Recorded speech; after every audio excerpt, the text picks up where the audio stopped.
La parte número 2 del tema de láminas plegadas, ¿sí? El tema número 5, láminas plegadas.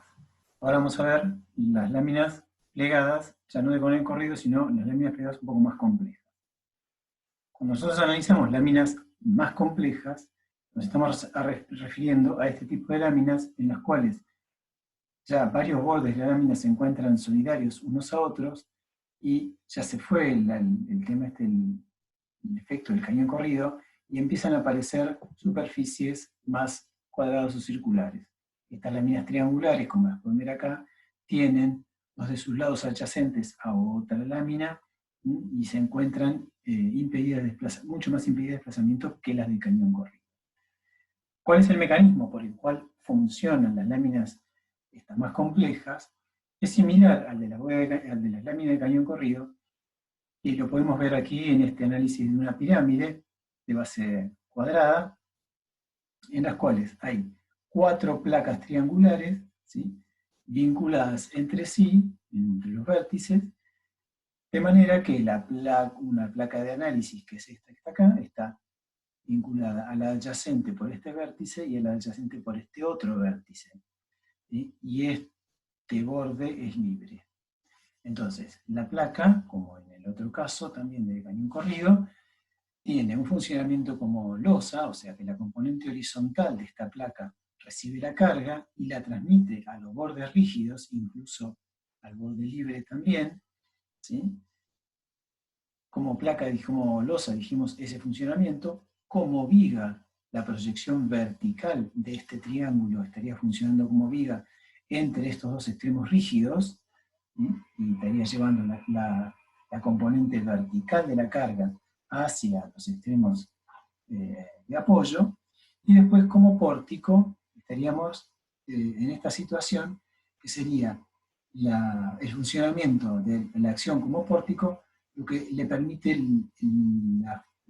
conservar la forma. ¿Está bien? Los vértices deben ser lo suficientemente rígidos como para poder mantener la forma de esta placa, no perder su capacidad portante a partir de no perder su forma.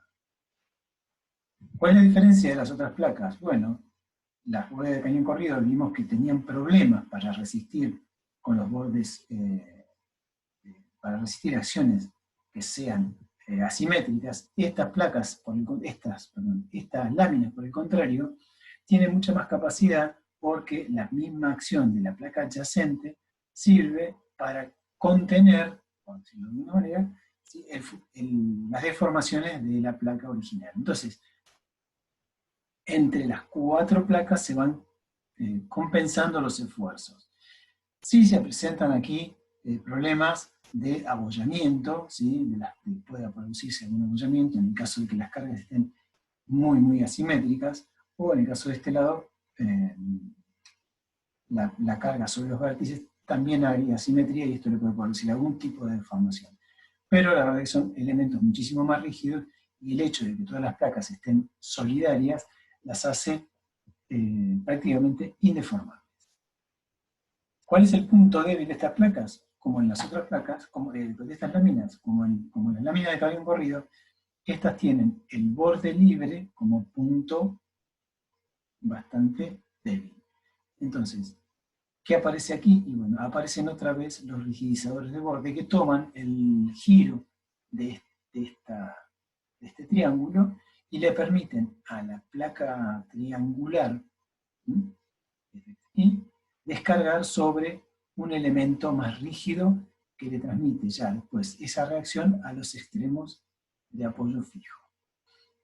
Entonces, el funcionamiento de estas placas es solidaria una con otra, ellos tienen varios bordes solidarios, más el borde rigidizado con un rigidizador.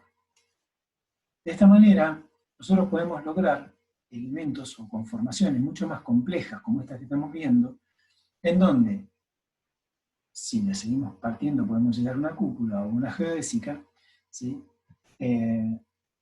Pero vemos que los elementos, ya no necesitamos de ningún otro elemento más que de las propias placas, o sea, en este caso son todos triángulos vinculados unos con otros, los que nos permiten lograr este tipo de cobertura o de espacio cubierto con elementos de placa.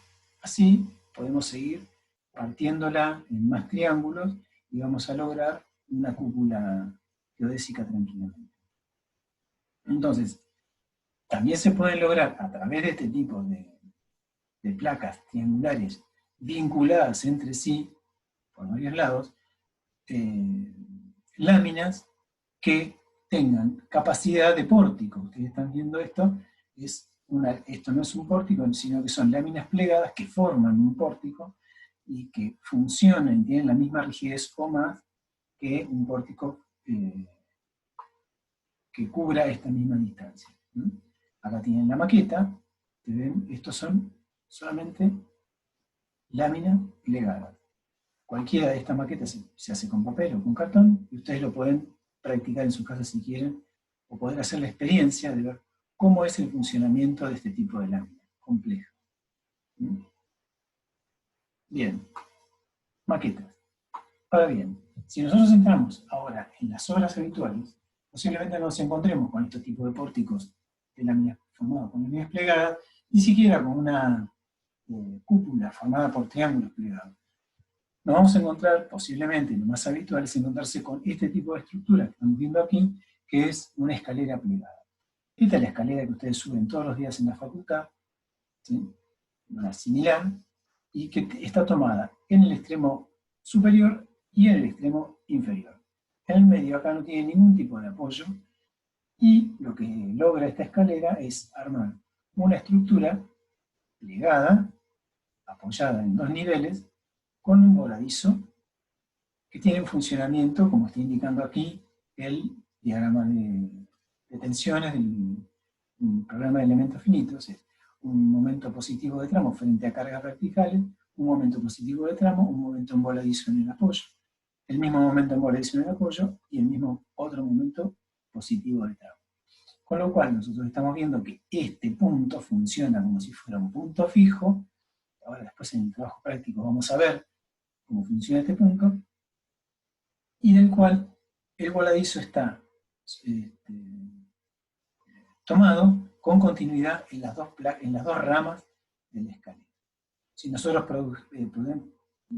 produjéramos un corte en el descanso, veríamos que esta rama que sube gira hacia adelante, esta rama gira hacia atrás, con lo cual el punto crítico y el punto que le permite el equilibrio a toda esta estructura es justamente este troquel que hemos hecho en el descanso, esta sección del descanso, que está sometida a un esfuerzo de corte que está producido por la compresión que esta rama le produce a esta, y por la tracción que esta rama le produce a esta otra. O sea, esta va para afuera y se tracciona, y esta va para adentro y comprime.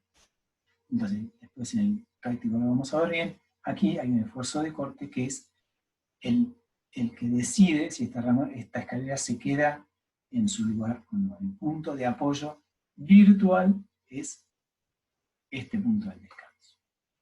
La armadura para que esto se produzca es esta que estamos viendo acá. Este es un juego de armadura de una escalera plegada. Lo que tenemos que tener en cuenta, lo que dijimos en la parte 1, es la rigidez de los vértices. Y para eso, ¿sí?, para que los vértices no pierdan la forma, se deberán armar, como está indicado acá, como si fueran unos pórticos. De manera que la armadura de la placa, de la rama que asciende, deberá estar anclada en la cara superior de la placa adyacente. Lo mismo que la armadura inferior de esta placa debe estar anclada en la parte superior de la placa adyacente. Y después la cobertura del momento negativo. O sea, si tenemos un momento negativo, debe estar cubierta con esta pequeña armadura de esta. Entonces, de esta forma, el nudo lo mismo que este, y bueno, este otro que está acá, esos nudos lo que tienen es la posibilidad de resistir una inversión de esfuerzos, o sea, admiten un momento positivo y un momento negativo, que es propio de los nudos de pórtico. ¿Sí? Entonces, esta placa, estos vértices de la placa se arman como si fueran nudos de pórtico, y de esa manera pueden tener la rigidez suficiente como para no perder la forma y así no perder su capacidad portante. Estos detalles, bien armados y bien, bien especificados. Otro de los ejemplos de láminas plegadas que nosotros vemos en los edificios habitualmente son los tanques. Los tanques son básicamente un cubo, ¿sí? Placas solidarias adyacentes que están plegadas con un fondo y eventualmente con una tapa.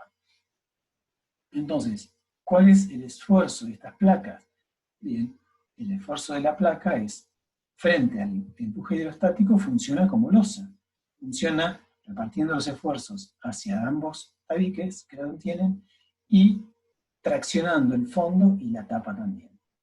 ¿Y cómo funciona el fondo? Bueno, el fondo sostiene todo el contenido de agua y lo cuelga, lo transmite hacia los tabiques laterales, que en ese caso empiezan a funcionar como viga. Entonces, la placa de borde funciona como losa, aguantando el empuje del hidrostático de esto, y como viga, sosteniendo el efecto del fondo del tanque, que está colgado de esta todo apoyado en 4 puntos rígidos que son los apoyos fijos que tiene el tanque. Obviamente, toda la trayectoria de la carga es de las piezas de menor rigidez hacia las piezas de mayor rigidez. A medida que aumenta la rigidez, aumenta la capacidad portante. Esto es un modelo de elementos finitos de este tanque, de cualquiera de estos tanquecitos. Entonces, acá están viendo ustedes los esfuerzos en los apoyos, en los vértices, perdón, en los apoyos horizontales de estas placas entre sí, los esfuerzos en los apoyos de los vértices, y aquí están viendo los esfuerzos en el centro de la losa, en el centro de las placas. Con esos esfuerzos se pueden dimensionar este juego de armados que ustedes tienen aquí, que tienen las armaduras de la losa de fondo, las armaduras de los tabiques, ¿sí? Armadura del tabique como placa, y armadura del tabique que ustedes ven aquí, esta armadura que tienen acá, abajo, es la armadura del tabique funcionando como viga. Cada uno de estos tabiques tiene una armadura adicional colocada al 90% de la altura, que es una armadura que se calcula con el tabique con el que sea, funcionando como viga con la carga que le manda el fondo a ese tabique. De esta manera, nosotros vamos a terminar con una especie de esquema teórico de láminas plegadas, y esto se complementa con el trabajo práctico número 2 que ustedes tienen en el aula virtual. Los dejo. Gracias.